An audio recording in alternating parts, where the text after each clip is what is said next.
사막에서 쌀이 자란다고요? 미국 CNN 본부도 믿지 못했습니다. 몽골 정부가 40년 동안 러시아, 중국, 일본의 기술을 동원했지만 단 한 번도 성공하지 못했던 벼 재배.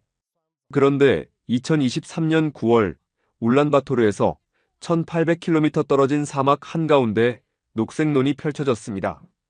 비결은 33년 전 한국 강원도 산골에서 탄생한 씨앗 하나였습니다. 낮 30도, 밤 18도의 극한 일교차를 이겨낸 이 벼는 어떻게 지구 반대편에서 부활했을까요? 몽골 차관이 직접 나서서 국가적 의미라고 선언했고, 현지 시민들은 어디서 파나요? 라며 소셜미디어를 달구고 있습니다.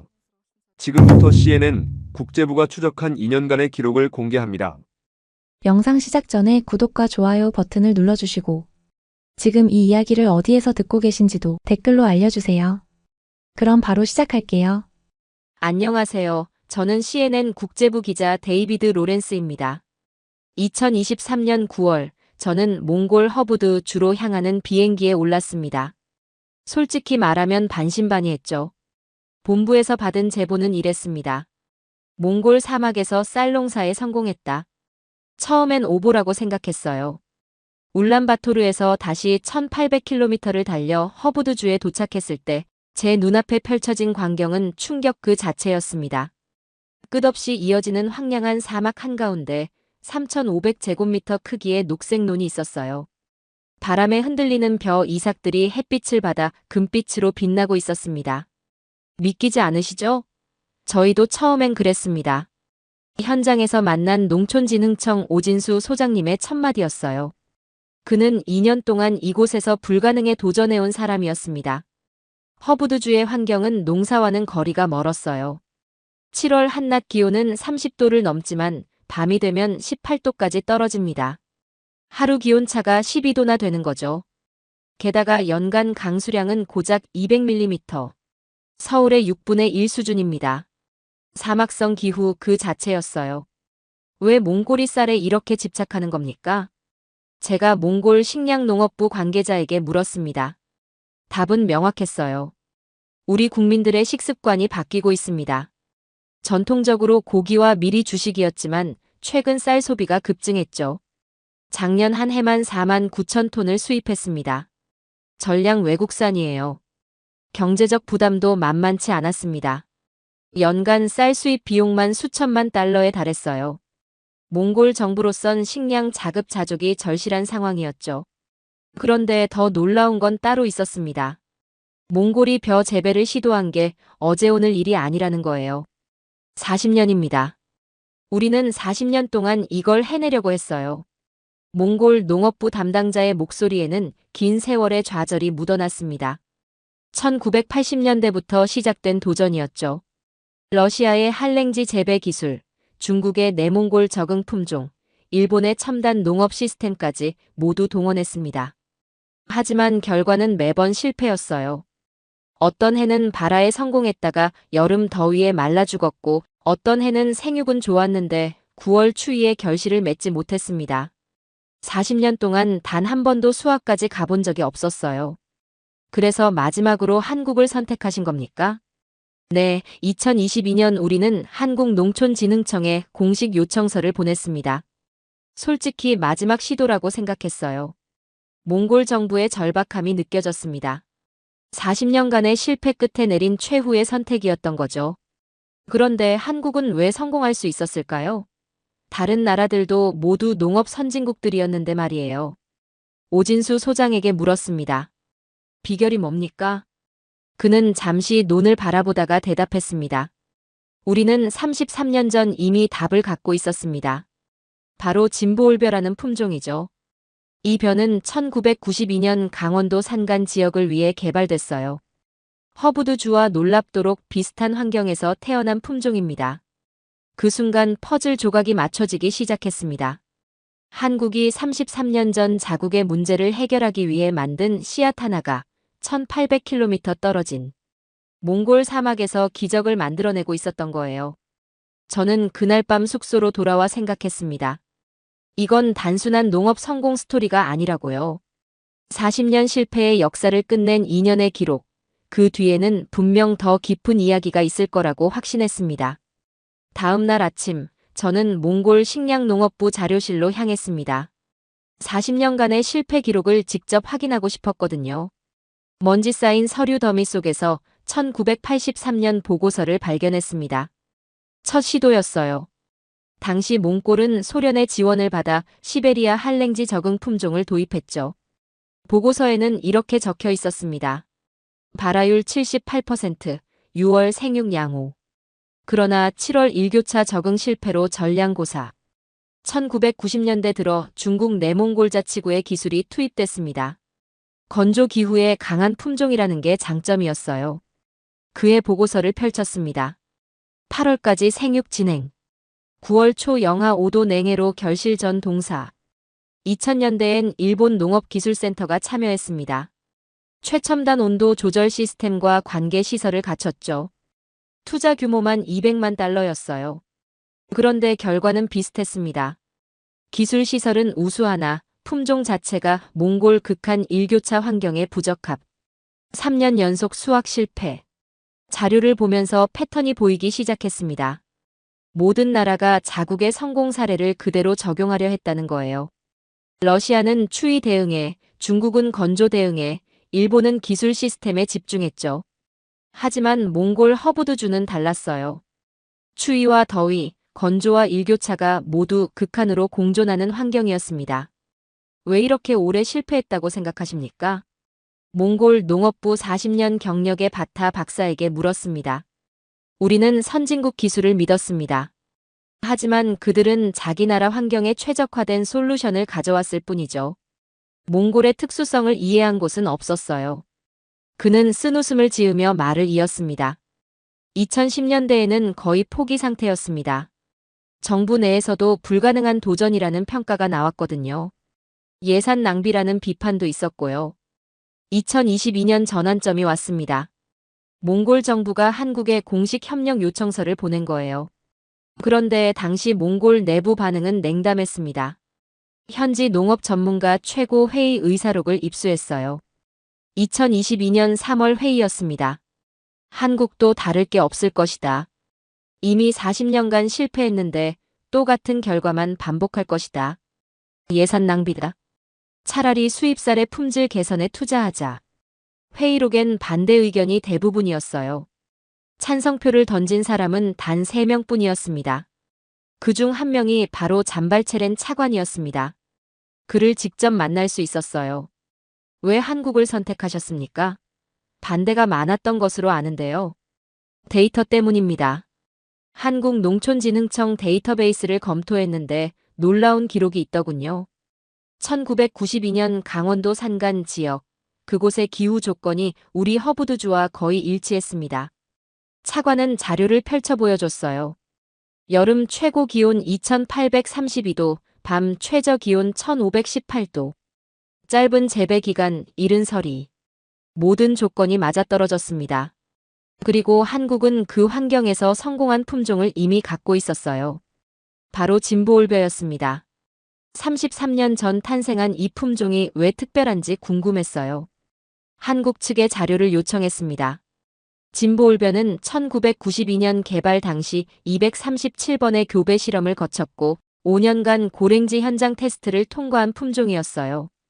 극한 일교차 적응력이 핵심이었죠. 차관의 눈빛이 달라졌습니다. 다른 나라들은 기술을 팔려고 했습니다. 하지만 한국은 달랐어요. 그들은 33년 전 자기들이 겪은 문제와 우리 문제가 같다는 걸 이해했습니다.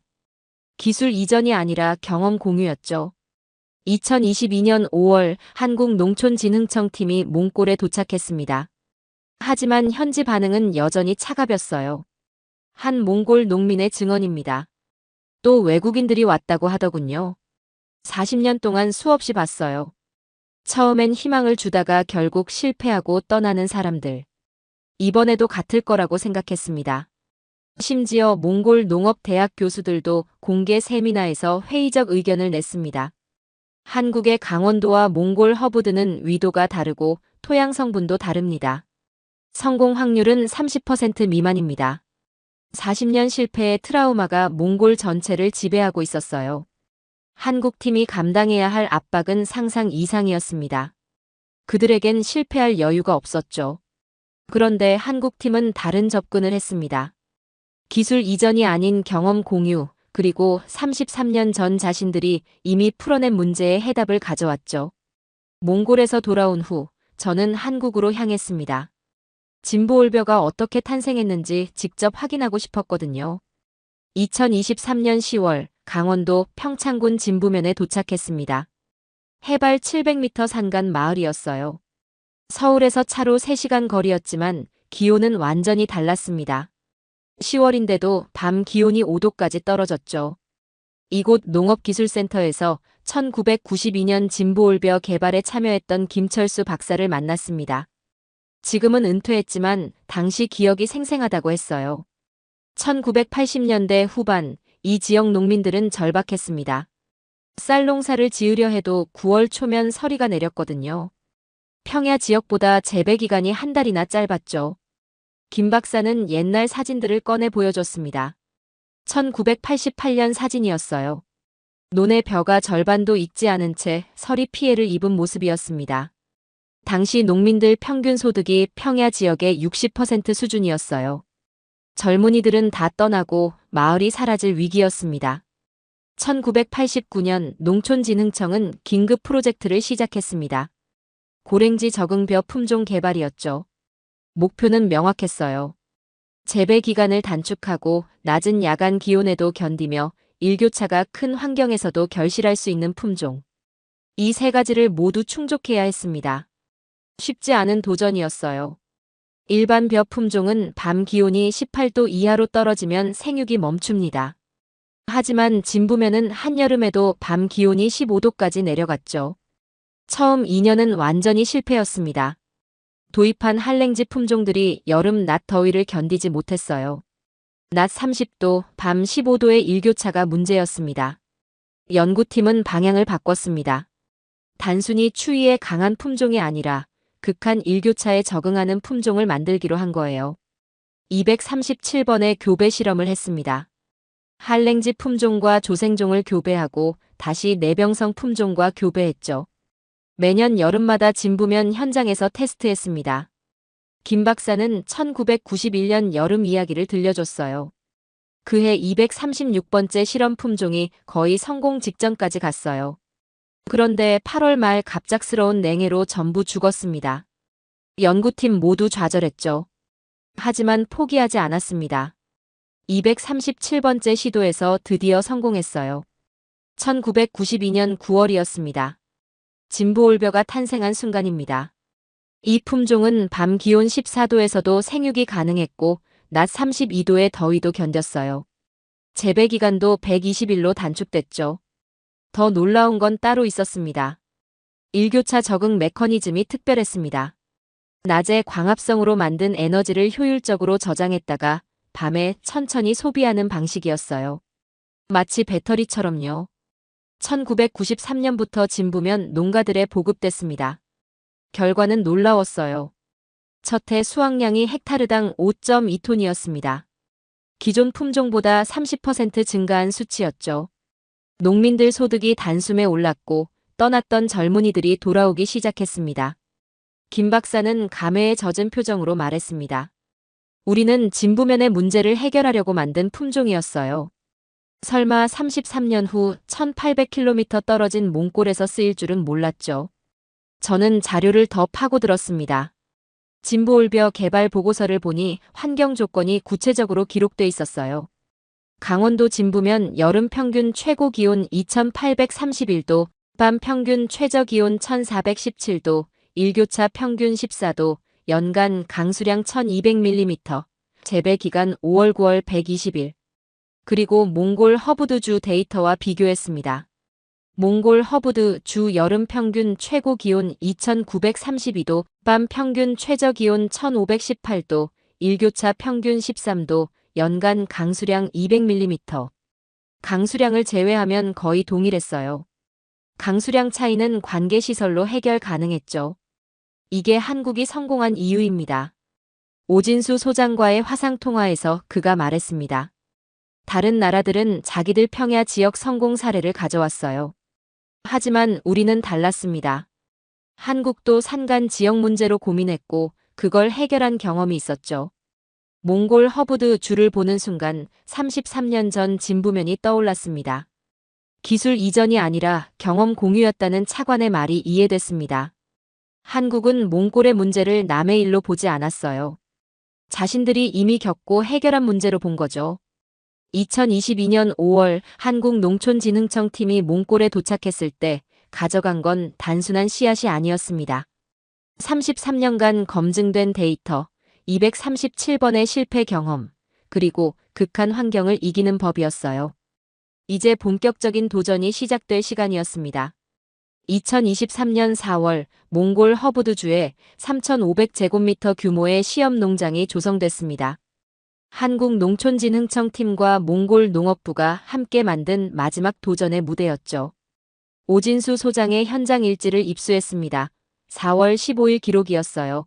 오늘 4개 품종. 동시 파종 시작. 진부올벼, 오대벼, 운광벼, 상주벼. 각 880제곱미터씩 배치. 현지 기온 영상 8도, 바람 강함. 왜 4개 품종을 심었을까요? 오 소장에게 물었습니다. 보험이었습니다. 진부올벼가 최적이라 판단했지만 33년 전 강원도와 현재 몽골이 완전히 같을 순 없죠. 혹시 모를 변수에 대비한 겁니다. 4월 말 첫 위기가 찾아왔습니다. 발화단계였어요. 일지를 보니 4월 28일 이렇게 적혀 있었습니다. 모래폭풍 경보. 풍속 초속 18m. 비닐하우스 일부 파손. 긴급 복구 작업.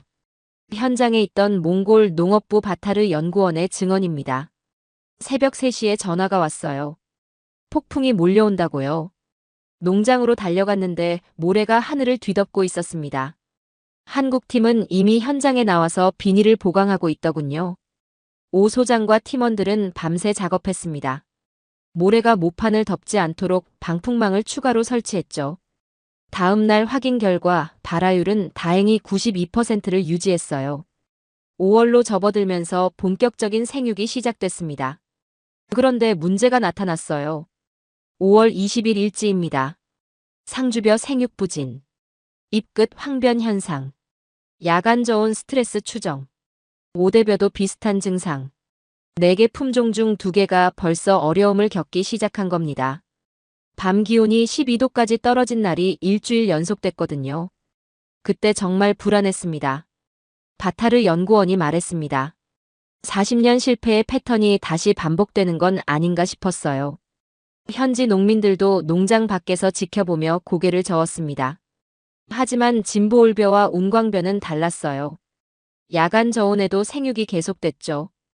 6월 초 2번째 위기였습니다. 갑작스러운 건조였어요. 6월 7일 일지에는 이렇게 적혀 있었습니다. 5일간 강수량 제로.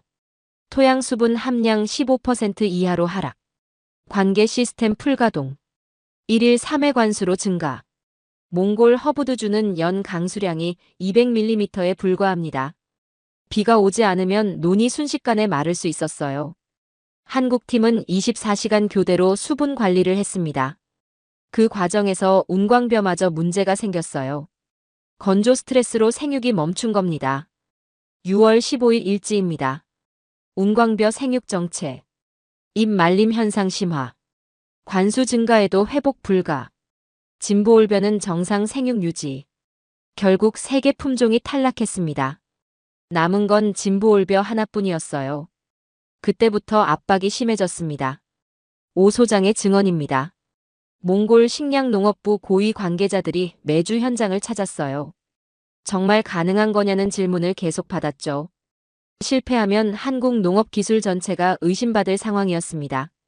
6월 말 몽골 농업부 내부 회의록을 입수했습니다. 6월 28일 회의였어요. 진부올벼 1개 품종만 생존. 이대로 진행할 것인가 중단할 것인가. 찬반이 팽팽하게 맞섰습니다. 중단 의견이 조금 더 많았죠. 3개가 실패했는데 1개만 성공할 확률은 낮다. 한여름 더위가 남았다. 7월 35도까지 올라가면 진부올벼도 견디지 못할 것이다. 하지만 잔발체렌 차관이 강력히 반대했습니다. 아직 결론 내릴 단계가 아닙니다. 진보올벼는 237번의 실험 끝에 탄생한 품종입니다. 한국팀을 신뢰합시다. 프로젝트는 계속됐어요. 7월이 왔습니다. 가장 큰 고비였죠. 낮 기온이 32도까지 올랐지만 밤은 여전히 18도로 떨어졌어요. 일교차 14도였습니다. 7월 18일 일지입니다. 진보올벼 출수 시작. 꽃이 피기 시작함. 생육 상태 양호. 예상 수확량 헥타르당 5.5톤. 현장의 분위기가 바뀌었습니다. 회의적이던 몽골 농민들이 하나둘 농장 안으로 들어오기 시작했어요. 처음 봤습니다. 한 몽골 농민의 증언입니다. 40년 동안 외국 팀들이 여러 번 왔지만 7월을 넘긴 건 이번이 처음이에요. 사막에서 벽꽃을 보게 될 줄 몰랐습니다. 7월 말 몽골 현지 언론들이 현장을 찾기 시작했습니다. 소문이 퍼진 거죠. 몽골 국영방송이 8월 2일 첫 보도를 내보냈어요. 한국 기술로 몽골 사막에서 벼 재배 진행 중. 현재까지 생육 상태 양호. 짧은 보도였지만 반응은 뜨거웠습니다. 몽골 국민들이 관심을 갖기 시작한 거예요. 하지만 아직 끝이 아니었습니다. 가장 중요한 건 9월 수확이었죠. 과거 40년간 수많은 시도가 9월 추위에 무너졌거든요. 한국팀과 몽골팀 모두 알고 있었습니다. 진짜 승부는 이제부터라는 걸요. 8월은 결정의 달이었습니다. 진보올벼가 정말 결실까지 갈 수 있을지 판가름 나는 시기였죠. 8월 5일, 저는 다시 허브드주 현장을 찾았습니다. 논에 들어서는 순간 놀랐어요. 진보올벼가 제 허리 높이까지 자라 있었고 이삭이 고개를 숙이기 시작했거든요.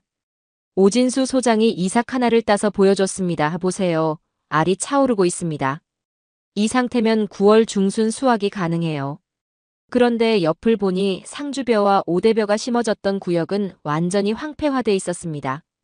키도 진보올벼의 절반밖에 안 됐고 잎은 누렇게 말라 있었죠. 왜 이렇게 차이가 날까요? 제가 물었습니다. 일교차 적응력입니다. 진보올벼는 낮에 축적한 에너지를 밤에 효율적으로 관리하도록 설계됐어요. 하지만 다른 품종들은 밤 저온에서 에너지를 과도하게 소비했죠. 결국 생육이 멈춘 겁니다. 8월 중순 몽골 농민들의 태도가 완전히 바뀌었습니다. 처음엔 냉소적이던 사람들이 이제는 매일 농장을 찾았어요. 60대 몽골 농민 돌고르 수렌의 증언입니다. 제 아버지도 40년 전 벼농사를 시도했습니다. 실패했죠. 저도 20년 전에 해봤어요. 역시 실패였습니다. 그래서 이번에도 안 될 거라고 생각했는데 지금 제 눈으로 보고 있잖아요. 사막에서 쌀이 자라는 걸요. 그의 목소리에는 감격이 묻어났습니다. 8월 20일 몽골 식량농업부 공식 점검단이 현장을 방문했습니다. 잔발체렌 차관을 포함해 고위 관계자 8명이었어요. 차관이 논 한가운데 서서 말했습니다. 40년 동안 꿈꿔왔던 장면입니다. 정말 가능할 줄 몰랐어요. 그는 한국 팀에게 물었습니다. 예상 수확량은 얼마입니까? 헥타르당 5.8톤으로 예측됩니다. 오 소장의 답변이었어요. 몽골 관계자들이 숨을 죽였습니다. 5.8톤이면 일반 평야 지역 수준이었거든요. 사막에서 이런 수확량은 상상도 못한 수치였죠. 정말 그 정도가 나올 수 있습니까? 네, 현재 생육 상태로 볼 때 충분히 가능합니다. 다만 한 가지 변수가 있습니다. 무엇입니까? 9월 초 서리입니다. 회의실 분위기가 무거워졌어요. 몽골 관계자들은 알고 있었습니다. 과거 수많은 시도가 9월 서리에 무너졌다는 걸요. 8월 25일 기상청 예보가 나왔습니다. 9월 5일부터 7일까지 기온이 크게 떨어질 예정이었어요. 영하까지 내려갈 가능성도 있었죠. 오 소장의 일지를 보니 이렇게 적혀 있었습니다. 9월 첫째 주 냉해 예상. 현재 결실 진행률 78%. 완전 성수까지 최소 2주 필요. 조기 수확 검토 중. 딜레마였습니다. 서리가 오기 전에 수확하면 안전하지만 쌀알이 완전히 익지 않아 품질이 떨어져요. 반대로 완전 성숙을 기다리면 서리 피해 위험이 있었죠. 8월 28일 긴급 회의가 열렸습니다. 한국 팀과 몽골 팀이 모두 모였어요. 조기 수확을 제안합니다. 몽골 측 바타르 연구원이 말했습니다.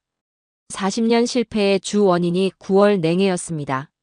78% 성숙도면 충분히 의미 있는 성과예요. 위험을 감수할 필요 없습니다. 하지만 오 소장은 반대했습니다. 저는 기다리고 싶습니다. 진보올변은 강원도에서 9월 초 서리를 이겨낸 품종입니다.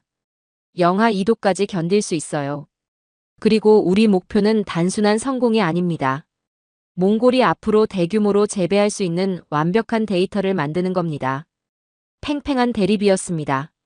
잠발체렌 차관이 최종 결정을 내렸습니다. 한국 팀을 신뢰합니다. 원래 계획대로 완전 성수까지 기다리겠습니다. 회의실에 긴장감이 흘렀어요. 모두가 알고 있었습니다. 이 결정이 40년 역사를 바꿀 수도 또 다른 실패로 끝날 수도 있다는 걸요. 8월 31일, 저는 현장에서 하룻밤을 보냈습니다. 한국 팀과 몽골 팀이 텐트를 치고 24시간 대기 중이었어요. 밤 11시, 기온이 9도까지 떨어졌습니다. 오 소장이 논을 순찰하고 있었어요. 걱정되시죠? 제가 물었습니다. 물론입니다. 하지만 저는 진보올별을 믿어요. 33년 전 강원도 연구자들이 237번 실험한 이유가 뭐겠습니까? 바로 이런 순간을 위해서였습니다. 9월 1일 새벽 기온이 5도까지 내려갔습니다. 하지만 서리는 내리지 않았어요. 진보올변은 꿋꿋이 서 있었습니다. 9월 3일, 4일도 무사히 넘겼습니다.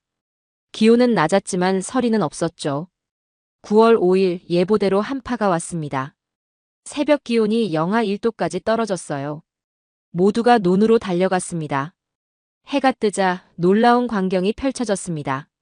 진보올변은 멀쩡했어요. 입 끝에 살짝 서리가 내렸지만 이삭은 전혀 손상되지 않았습니다. 해냈습니다. 몽골 팀원들이 환호했습니다. 40년 만에 처음으로 9월 초 냉해를 이겨낸 순간이었죠. 9월 12일 드디어 완전 성숙 상태가 확인됐습니다. 수확 준비가 완료됐어요. 이제 마지막 단계만 남았습니다. 바로 수확이었죠. 2023년 9월 14일 수확 하루 전날이었습니다. 저는 허브드주 농장에서 하룻밤을 보내기로 했어요.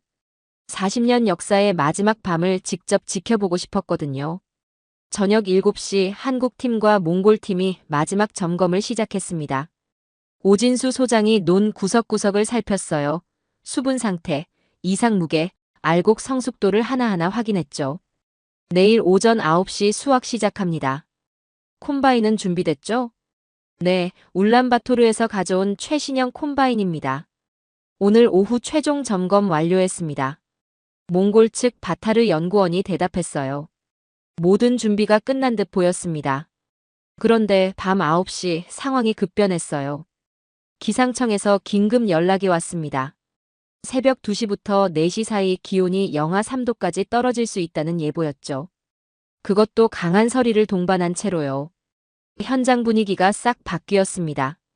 영하 3도요? 진보올벼가 견딜 수 있습니까? 잠발체렌 차관이 급히 전화로 물었습니다. 그는 이미 울란바토르에서 내일 현장 방문을 위해 대기 중이었거든요. 이론상으로는 가능합니다.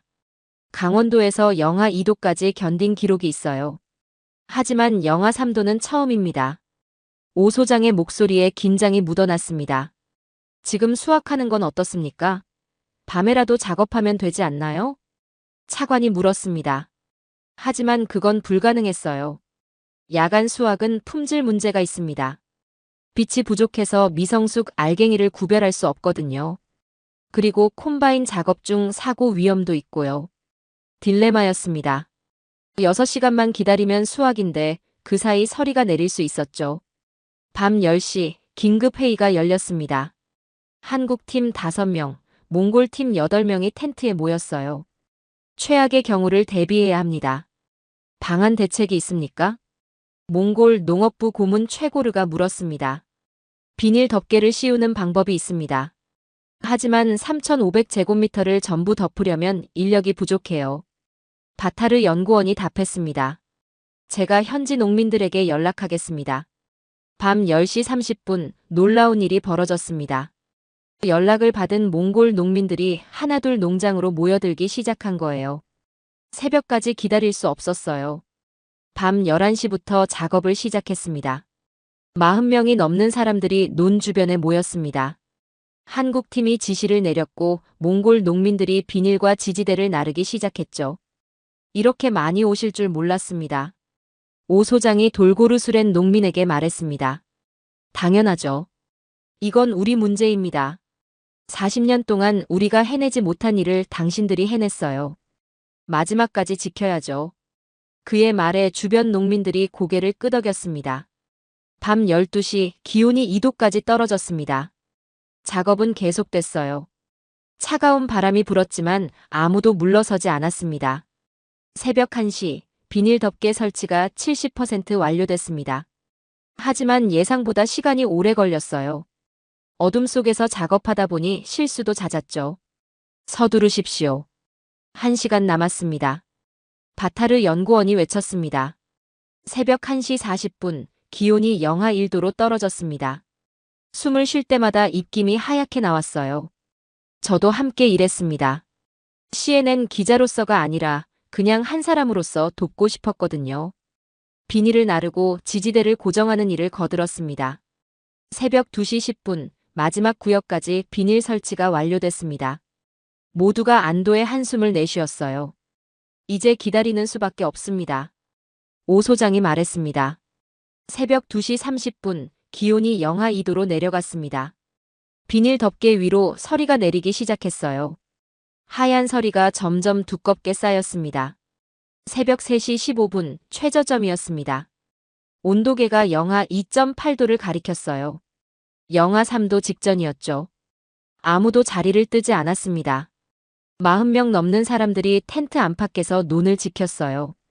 뜨거운 차를 나눠 마시며 새벽을 기다렸습니다. 한 몽골 청년이 말했습니다.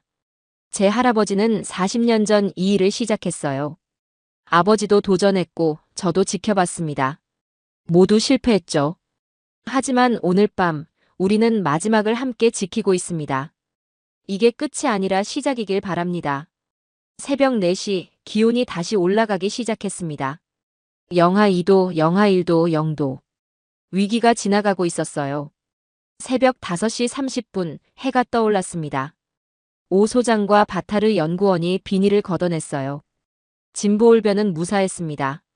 이삭은 온전했고 알갱이도 손상되지 않았어요. 해냈습니다. 환호성이 터져나왔습니다. 한국 팀과 몽골 팀이 서로 얼싸안았죠. 몇몇 농민들은 눈물을 흘렸습니다. 오전 7시 잔발체렌 차관이 현장에 도착했습니다. 밤새 무슨 일이 있었는지 보고받은 그는 논 한가운데 서서 말했습니다. 여러분, 우리는 오늘 역사를 만들 겁니다. 오전 9시 콤바인이 시동을 걸었습니다. 40년을 기다린 수확이 시작되는 순간이었어요. 2023년 9월 15일 오전 9시 콤바인이 논으로 들어갔습니다. 40년을 기다린 순간이었어요. 한국팀, 몽골팀, 그리고 밤새 함께 논을 지킨 농민들이 모두 지켜보고 있었습니다. 오진수 소장이 콤바인 운전석에 올랐어요. 천천히 진보올벼 사이로 기계가 움직이기 시작했죠. 찰칵찰칵. 탈곡기가 돌아가는 소리가 들렸습니다. 그리고 첫 번째 쌀자루가 채워지기 시작했어요. 황금빛 쌀알들이 쏟아져 나왔습니다. 성공했습니다. 바타르 연구원이 외쳤습니다. 주변에서 박수와 환호가 터져 나왔어요. 몇몇 몽골 농민들은 쌀자루를 만지며 눈물을 흘렸습니다. 오전 11시 수확이 완료됐습니다. 현장에서 즉시 계량 작업이 시작됐어요. 3,500제곱미터에서 2,030kg입니다. 몽골 농업부 측정 담당자가 발표했습니다. 오 소장이 계산기를 두드렸어요. 헥타르당 5.8톤입니다. 예측치와 정확히 일치합니다. 잔발체렌 차관이 쌀 한 줌을 손에 쥐었습니다. 그는 한참을 말없이 쌀알을 바라보다가 입을 열었어요. 40년입니다. 우리가 40년 동안 꿈꿔온 순간이 지금 제 손안에 있습니다. 그의 목소리는 떨렸습니다. 러시아, 중국, 일본 모두 해내지 못했습니다. 하지만 한국은 해냈어요. 2년 만에 말이죠. 이건 단순한 농업 성공이 아닙니다. 국가적으로 큰 의미를 가진 성과입니다. 차관은 공식 발표를 준비했습니다. 오후 2시 몽골 식량농업경공업부 긴급 기자회견이 열렸어요. 울란바토르 정부청사 대회의실이 기자들로 가득 찼습니다. 몽골 주요 언론사는 물론 AP통신, 로이터 같은 국제통신사도 참석했죠. 차관이 단상에 올랐습니다. 오늘 우리는 역사적인 성과를 발표합니다. 몽골 허브드주에서 벼 재배에 성공했습니다. 40년간 실패했던 도전이 한국농촌진흥청의 기술 협력으로 결실을 맺었습니다. 회의실이 술렁였어요. 기자들이 일제히 카메라 셔터를 눌렀습니다. 헥타르당 5.8톤의 수확량을 기록했습니다. 이는 일반 평야 지역 수준입니다. 우리는 앞으로 재배 규모를 확대해 나갈 계획입니다. 기자회견 직후 몽골 언론들이 일제히 보도를 쏟아냈습니다. 몽골 최대 일간지 오늘의 헤드라인이었어요. 40년 수건 해결, 사막에서 쌀 수확 성공. 국영방송 MNB는 저녁 메인 뉴스로 20분 특집을 편성했습니다. 한국 기술이 만든 기적, 몽골 식량 자급자족의 꿈 현실로. 더 놀라운 건 소셜미디어 반응이었어요. 몽골 최대 SNS 플랫폼에서 관련 게시물이 1시간 만에 10만 건을 넘었습니다. 몽골에서 백미를 재배할 수 있을 줄 몰랐다. 맛보고 싶다. 파는 곳 주소 남겨주세요. 이게 진짜 우리나라에서 난 쌀이라고? 믿기지 않는다. 좋은 소식에 기쁩니다. 한국에 감사드립니다. 댓글들이 폭발적으로 달렸어요. 몽골 국민들의 자부심이 느껴졌습니다. 9월 18일, 저는 울란바토르 시내 대형마트를 찾았습니다. 허브드주에서 수확한 쌀 100kg이 시범 판매됐거든요. 오전 10시 개장 30분 전부터 사람들이 줄을 섰습니다. 1인당 2kg 한정 판매였는데 20분 만에 매진됐어요. 쌀을 구매한 50대 주부 사란게렐의 말입니다. 우리나라 땅에서 난 쌀이라는 게 믿기지 않아요. 지금까지 먹던 쌀은 전부 중국이나 태국에서 온 거였죠. 이제 우리도 쌀을 키울 수 있다니 자랑스럽습니다. 그날 저녁, 저는 몽골 가정집에 초대받았습니다. 허브드 주쌀로 지은 밥을 함께 먹기로 한 거예요. 밥솥 뚜껑을 여는 순간 고소한 냄새가 퍼졌습니다. 진보올벼로 지은 밥이었죠. 어떻습니까? 제가 물었습니다. 수입 쌀보다 찰기가 있고 식감이 좋네요. 고소한 맛도 납니다. 가족들이 한마디씩 했어요. 어린아이들도 밥을 더 달라고 했습니다. 9월 20일 몽골 정부가 공식 확대 계획을 발표했습니다. 2024년부터 허브드주에 100헥타르 규모 농장을 조성합니다. 2025년에는 500헥타르로 확대할 예정입니다. 차관이 기자들에게 말했습니다. 우리 목표는 5년 내 연간 쌀 수입량의 30%를 자체 생산하는 겁니다. 이를 위해 저수지, 관계수로 농기계 도입을 추진 중입니다. 그리고 한국 측에 추가 협력을 요청했어요. 농업 인프라 구축에 한국 기업들의 참여를 희망합니다.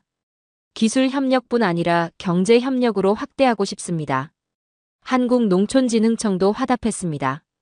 몽골의 성공 사례를 다른 중앙아시아 국가들과 공유할 계획입니다.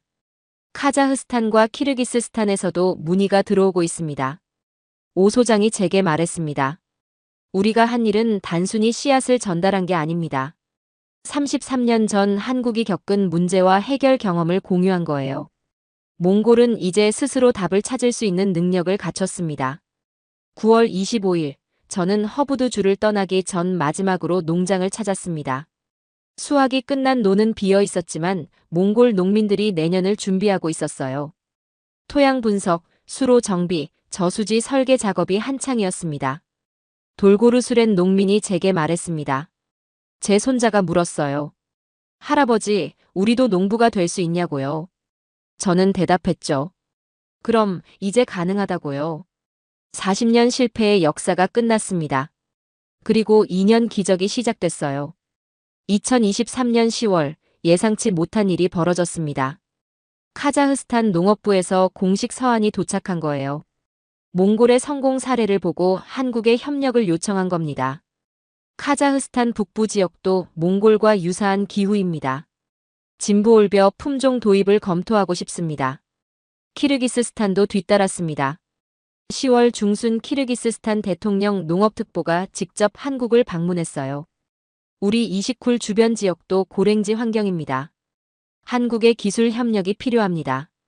저는 이 소식을 듣고 오진수 소장에게 연락했습니다. 예상하셨습니까?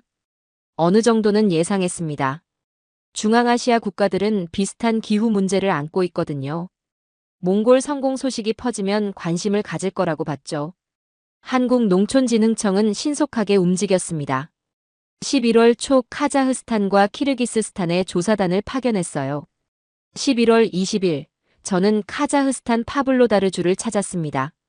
한국 조사단과 동행한 거죠. 현지 기후를 확인해보니 놀라웠어요. 여름 최고 기온 31도, 밤 최저 기온 16도.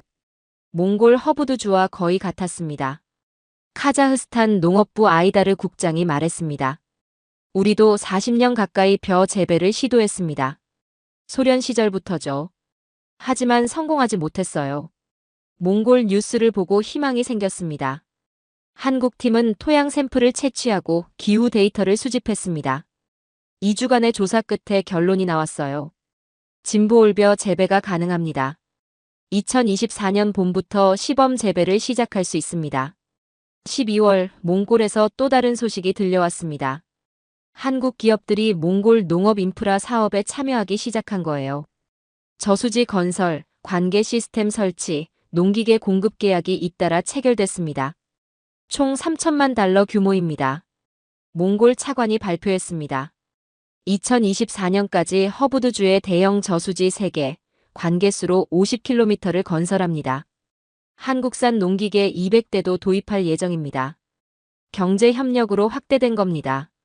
단순히 벼 품종 하나를 넘어서 농업 생태계 전체가 변화하고 있었어요. 12월 15일, 저는 다시 허브두주를 찾았습니다. 3개월 만이었죠. 놀라운 광경이 펼쳐졌습니다. 수확이 끝났던 논 주변에 저수지 공사가 한창이었어요. 한국 건설 기술자들과 몽골 노동자들이 함께 일하고 있었습니다. 내년엔 100헥타르를 경작합니다. 이 저수지가 완공되면 물 공급이 안정화돼요. 현장 감독 박성훈 씨가 설명했습니다. 돌고루 수련 농민은 이제 한국 농기계 운전 교육을 받고 있었어요. 제 아들이 한국에서 2주간 연수를 다녀왔습니다. 농업기술센터에서 진보올벼 재배법을 배웠죠. 이제 우리 가족 모두 농부가 될 준비를 하고 있어요. 그의 얼굴에는 희망이 가득했습니다. 2024년 1월 한국농촌진흥청이 중앙아시아 농업협력 컨퍼런스를 개최했습니다. 몽골, 카자흐스탄, 키르기스스탄, 우즈베키스탄 대표들이 참석했어요. 오 소장이 기조연설을 했습니다. 우리가 몽골에 전달한 건 기술이 아니라 경험입니다. 1992년 한국도 같은 문제로 고민했고 해결책을 찾았죠. 이제 그 경험이 중앙아시아 전역으로 퍼지고 있습니다. 컨퍼런스 마지막 날 4개국 공동선언문이 발표됐습니다. 중앙아시아 고랭지 농업협력 네트워크를 구축한다. 한국의 기술과 경험을 공유하고 각국의 성공 사례를 상호 교환한다. 저는 컨퍼런스가 끝난 후 잠발체렌 차관을 만났습니다. 몽골의 성공이 이렇게 큰 파급 효과를 낳을 줄 아셨습니까? 전혀 몰랐습니다. 우리는 단지 우리 문제를 해결하고 싶었을 뿐이에요.